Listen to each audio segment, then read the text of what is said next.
So the only thing holding back the Blade X1 5G, in my humble opinion, is the carrier deals. The carrier deals on this device kind of suck. And not the carrier itself, the carrier deals. They currently have a carrier deal with Yahoo Mobile and Visible Wireless. So that means that you can only get this device on those two carriers currently. Now, the only way you'll be able to offset that is to buy it from someone else or buy it third party, and you totally can do that. That is totally up to you. I highly recommend this device. This is 60 days, a little over 2 months with this device, actually almost 3 months with this device.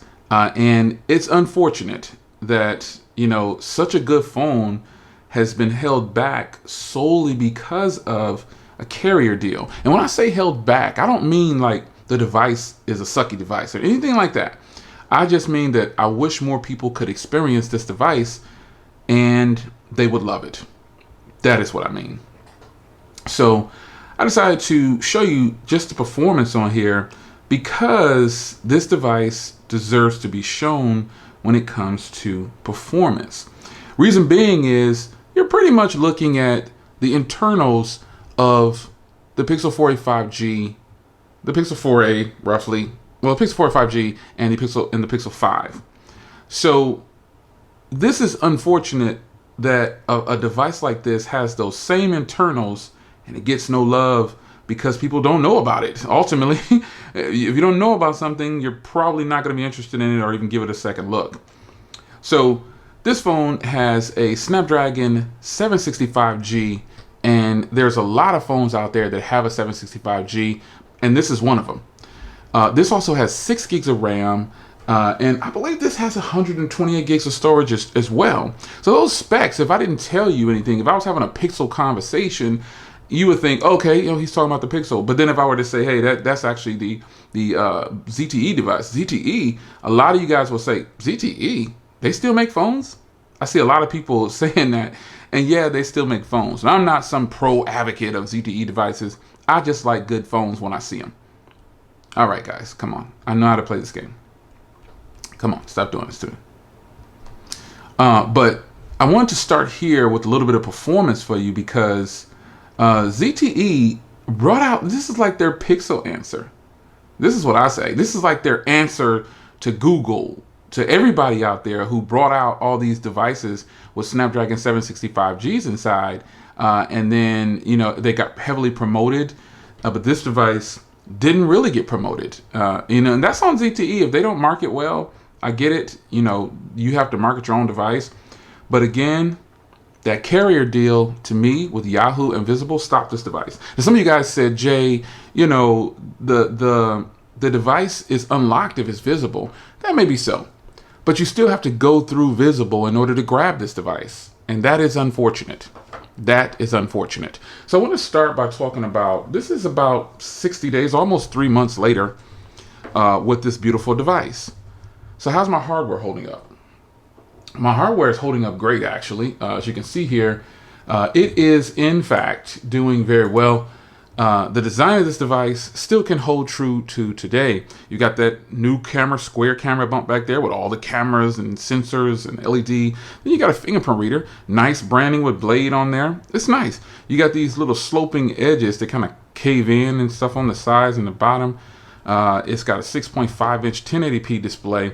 Fingerprint reader on the back. Pretty much stock Android. It's doing its thing. Now, right now, when I speak of software, it's only on the October security patch from 2020.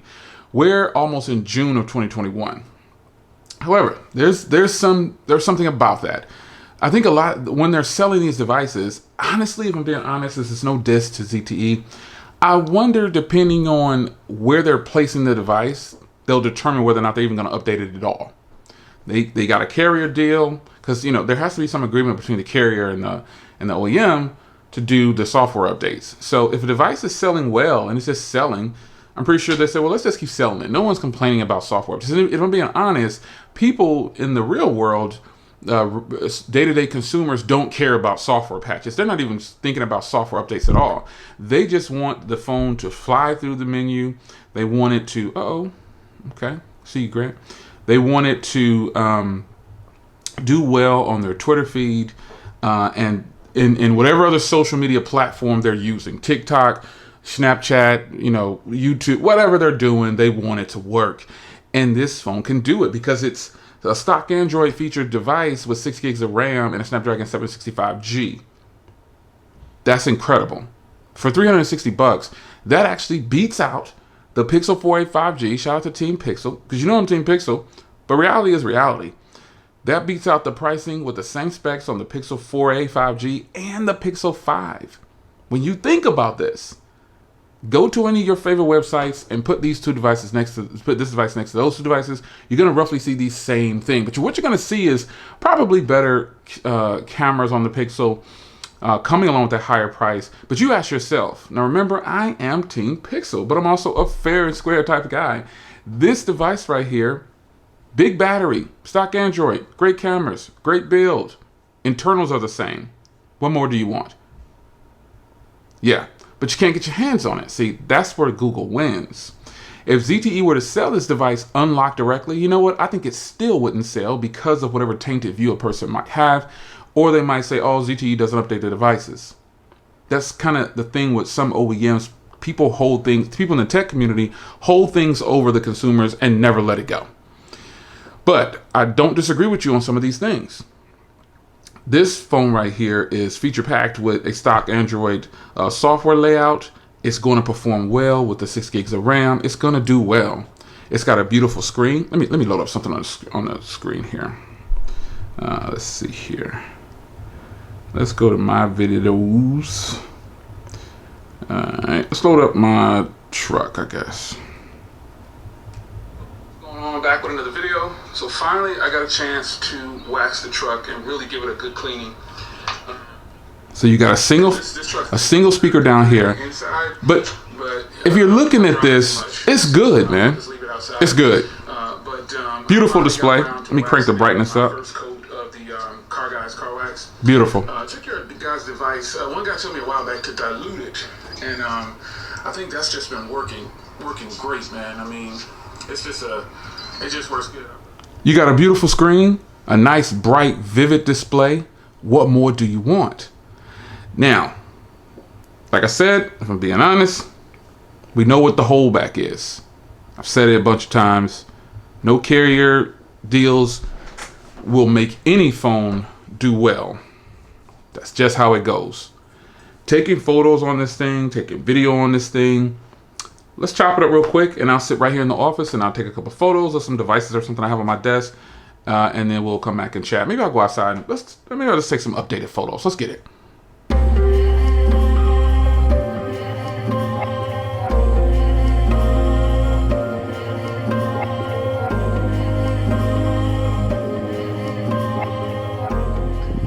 All right, guys, here's the front-facing video on this thing. Still good to go. Solid footage. Cameras on here. Definitely rival phones, if not beat up on phones in this price range. Gotta be honest. Alright guys, so here's footage on the rear. Look at how beautiful this is. Look how beautiful the sky is. Isn't he amazing? That's just beautiful.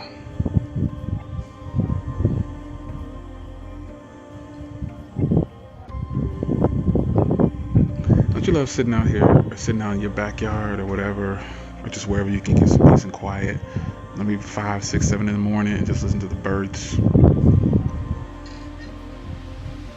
It's beautiful.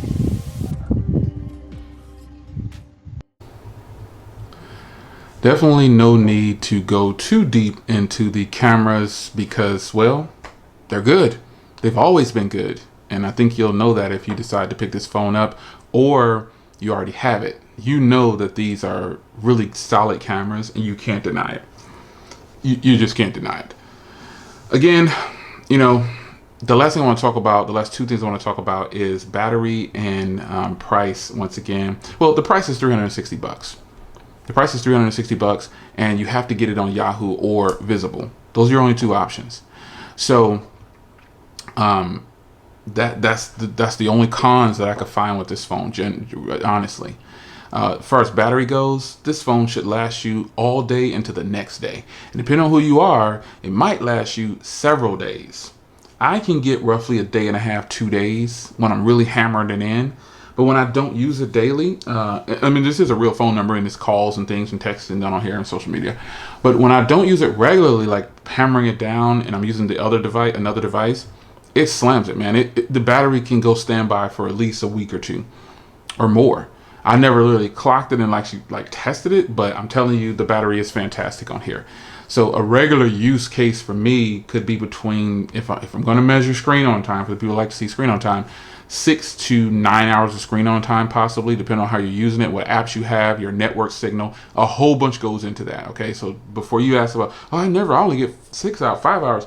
There's too much that goes into the network to tell you that, oh, I'm getting it because of this. That's not how it works. So your battery life is going to depend on you, and there's so many things that go into that. So is this phone good? Absolutely.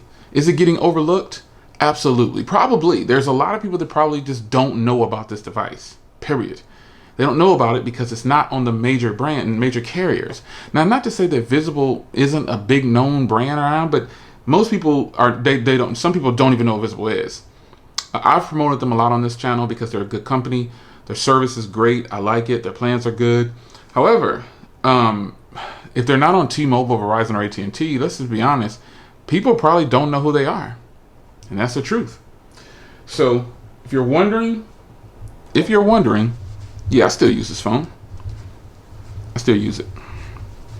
I'll continue to use it more than likely. But because I have a Blade 10 that I'm getting ready to replace with something else. Stay tuned for that video. But there's so many ZTE phones out there that are good that definitely get overlooked. And it's really just not a reason for it. There's no reason for some of these phones to get overlooked, but they do. And I'm not saying it's the consumer's fault. I'm saying the way these phones are positioned, they're destined to not get the attention they deserve if you limit them to certain carriers. No other way to say it. It's your man Jay, the Blade X1 5G. It is still a fantastic device. I'll see you in the next one. Take care.